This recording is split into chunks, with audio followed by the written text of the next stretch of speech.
ناظرین، دنیا بھر میں عیسائی برادری 25 دسمبر کو حضرت عیسیٰ علیہ السلام کے یوم پیدائش کے طور پر مناتی ہے، اور یہ سوچنا مشکل ہے کہ کرسمس اس تاریخ کے علاوہ کسی اور دن منائی جائے۔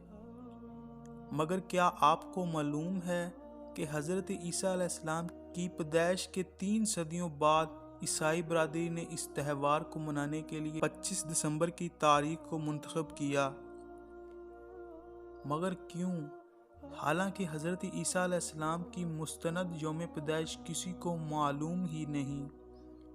history.com کے مضمون کے مطابق انجیل میں حضرت عیسیٰ علیہ السلام کی کوئی واضح تاریخ پیدائش کا ذکر نہیں، اور کچھ عیسائی عالمین کا کہنا ہے کہ پیدائش کے ذکر میں بھیڑوں کا حوالہ انڈیا دیتا ہے کہ ان کی پیدائش شاید سردیوں میں نہیں، موسم بہار میں ہوئی۔ تو پھر 25 دسمبر کا انتخاب کیسے کر لیا گیا؟ در حقیقت یہ تاریخ رومن کیتھولک نے 221 عیسوی میں حضرت عیسیٰ علیہ السلام کے یوم پیدائش کے طور پر پیش کی تھی۔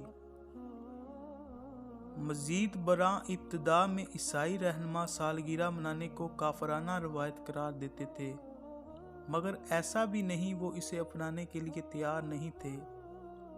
3 صدی میں رومن سلطنت نے عیسائیت کو اپنایا نہیں تھا، اور وہ 25 دسمبر کو اپنے دیوتا کی سالگرہ مناتے تھے، اور عام تعطیل ہوتی تھی، اور ایک مقبول رومن تہوار کا انعقاد بھی ہوتا تھا۔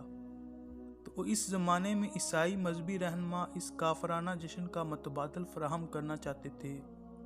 336 عیسوی میں رومن چرچ نے حضرت عیسیٰ علیہ السلام کا یوم پیدائش باضابطہ طور پر 25 دسمبر کو منانا شروع کر دیا۔ یہ وہ زمانہ تھا جب قیصر روم عیسائیت کو قبول کر چکے تھے۔ اس بات کو اس زمانے میں تو نہیں اپنایا گیا تھا، بلکہ 9ویں صدی میں جا کر کرسمس ایک بڑا تہوار بن پایا۔ بہت سے مسلمان سوال کرتے ہیں کہ کیا ہم عیسائی برادری کو 25 دسمبر کی مبارکباد دے سکتے ہیں؟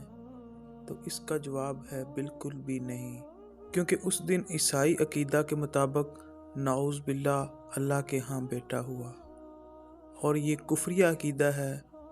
اگر کوئی مسلمان کسی کرسچن سے کہتا ہے کہ 25 دسمبر مبارک ہو، گویا وہ یہ اقرار کر رہا ہے کہ اللہ تعالیٰ کے ہاں بیٹا پیدا ہوا، نعوذ باللہ۔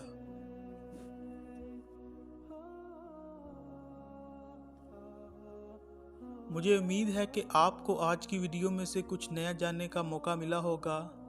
اب میں ملوں گا آپ سے ایک ایسی ہی نئی تاریخی اور معلوماتی ویڈیو میں۔ تب تک کے لیے اللہ حافظ۔